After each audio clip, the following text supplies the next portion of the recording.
Welcome back to Cheesy Dan Reviews. I'm Cheesy Dan. This is the perfect place for the picky eater to pick their preferred piece of pizza. Today we're going to be reviewing the Screamin Sicilian Bessie's Revenge cheese pizza. We're going to cook it, give it a day one appearance score, its day one taste, a value score, and then on day three, heat it up and give it its day three reheat score so that we can find out what its cheesy score is and see if this pizza is worth your dough. Welcome back again to Cheesy Dan Reviews. As always, I'm Cheesy Dan. Today we're going to be reviewing a pizza that I actually came across in my research when I was looking for pizzas. I had not heard of the Screamin Sicilian pizza before. However, when I saw it, I knew it was something I was going to have to review. So today we're going to be reviewing the Screamin Sicilian, specifically Bessie's Revenge. It's described as having a ridiculous amount of cheese. And, well, for a guy named Cheesy Dan, you know that that's right up my alley. So after looking at it, I will say you wonder, do they just have toppings just where the mouth is to entice you to buy it? Or is there really that many toppings all the way through? I guess we're going to have to open to find out. So let's pull it out. Well, I'll say this, there are still a good amount of toppings, but when you look, they definitely focused in on putting extra toppings right here where the mouth section was, and they do seem to have ignored other pieces. Maybe their intention is for you to pick off the pieces and respread them, I guess. However, it still does look like a good pizza. We'll have to, of course, cook it before we can get our first impressions of it. But let's get it out of its seal, and let's see what it looks like out of the bag.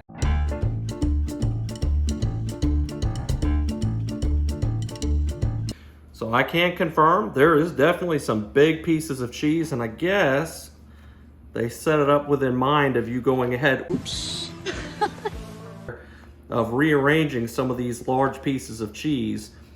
However, we've got the oven preheated to 425. It says to bake for about 18 minutes, so we're gonna put it in, let it bake, see how it turns out.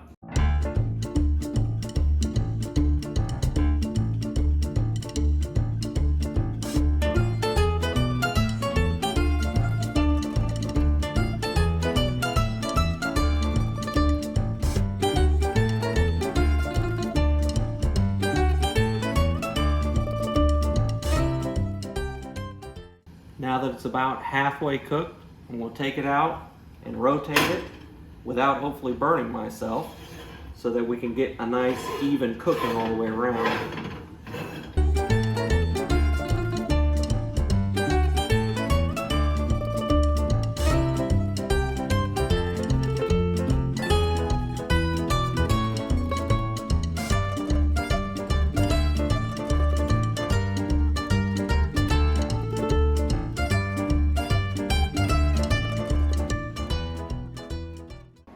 All right, we're all cooked up. It does look like it got a good chance to spread out. So we're gonna let it cool off, and then we're gonna cut it, and we're gonna go ahead and start giving it its cheesy score. Now, a person within my household reminded me, when you look at these slices in the middle, this is actually the mozzarella ball that they cut in slices and then separate them. I should have known that. So it is cooked in kind of a old world style pizza. It is a thin crust, and so I'm honestly looking forward to this, but let's go ahead and let's cut it up. Now, what slice should I get? They all look pretty good. I'm gonna go with this one. That looks delicious. The only thing left to do is let it cool off, and then let's go ahead and give it a taste. Now that it's had a chance to cool off, it's time to go ahead and give it its taste test. But I did forget to mention something. What was it? What was it? Oh, that's right. I forgot to grade it on its appearance. Now, if you look at the pizza itself, definitely a lot of cheese coverage. The crust is definitely a golden brown. Initial appearance, I'd almost say that this looks as good as a restaurant-style pizza. But just something's nagging at me. I just can't figure out what it is. Oh yeah, I forgot. The box actually comes with a pop-out mustache. You can't give extra points for that, but I do appreciate the humor, and I already do have a mustache, but I don't have a handlebar mustache, so that's kind of a nice touch. However, the pizza, as far as initial appearance goes, I'm going to say this thing scores pretty well. With the extra slices of mozzarella, you definitely get good cheese coverage. I would say my initial impression as far as the look of it goes, I would say that this one strongly comes in at an 8.5 as far as appearance. On the crust, you do get that typical at-home baked pizza look with a little bit of the sauce mixed in with the cheese. But overall, definitely a tasty looking pizza.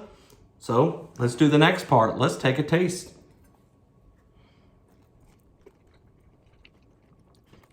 It's a good pizza. The mozzarella is definitely very full on the pizza. They did not skimp out on cheese, so you definitely have plenty of cheese with every bite. I do get a slight DiGiorno-esque taste when it comes to the crust, but it's definitely not in your way at all. And with so much cheese, you do taste the sauce. And again, I would say it almost has a little bit of a DiGiorno-esque taste to the sauce. But it's definitely not something that gets in the way of the enjoyment of the pizza. Has almost kind of like a tangy feeling as far as the taste goes. So first day taste test, I'm going to put this one right about a 7.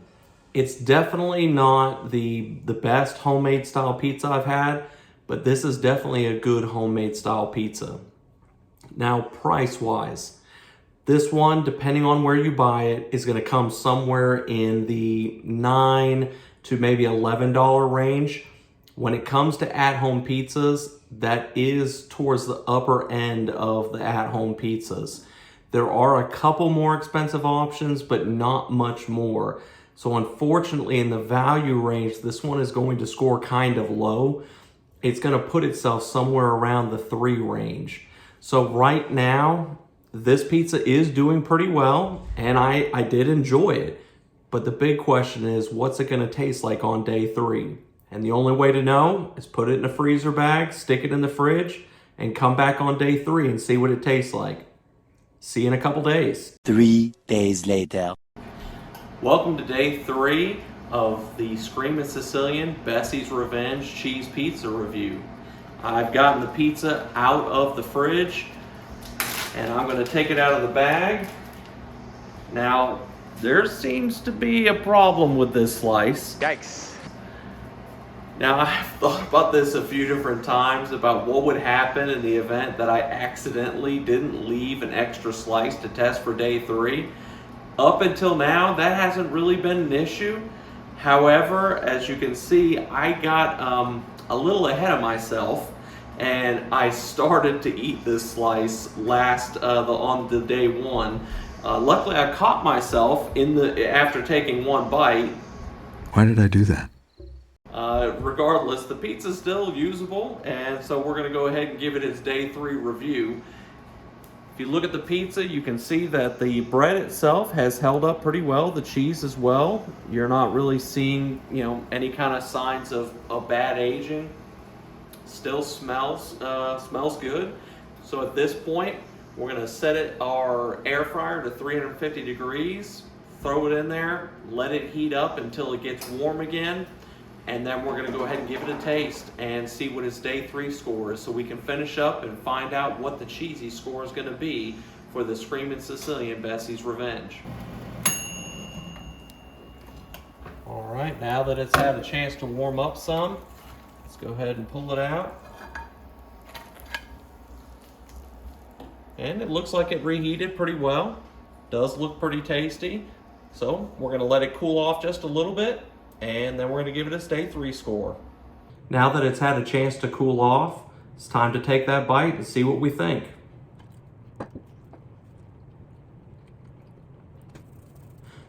The cheese definitely holds itself well. It hasn't really lost too much as far as its flavor or taste goes. The sauce definitely has lost some of its flavor.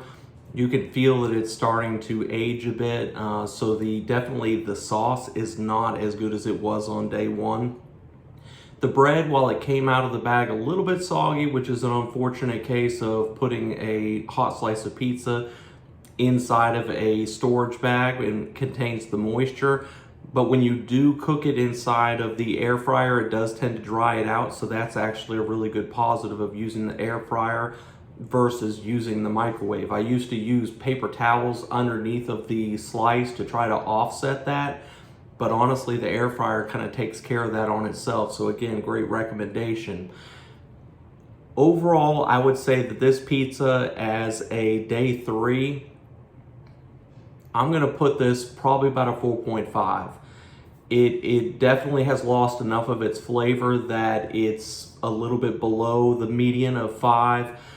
It's still something that if you did have a leftover, I wouldn't feel bad at all about eating as a leftover, but it's probably something that would be better enjoyed on the original day of cooking. So with a 4.5 score for the day 3, that puts the Bessie's Revenge at a ultimate cheesy score of 5.75. And when you compare that to some of the other pizzas we've tested so far, that comes in below the Cece's Alfredo, but it also beats out the DiGiorno stuffed crust cheese, and it also, beats out the Totino's three cheese party pizza. So not a bad showing. I think what hurts its score a little bit more is the fact that it is kind of expensive for a frozen food pizza. Unfortunately, that is what it is. And so as a result, we end up with a 5.75. In any case, I appreciate you watching this review. If there's a pizza that I haven't gotten to yet that you think I should, put that in the comments. Let me know about it. If you've experienced the Bessie's Revenge and you felt differently about it, let me know exactly what your experience was as well. Make sure that you like the video, share it with your friends, comment. These things do help the algorithm and they help the channel grow. And then, as always, until we eat again, stay cheesy.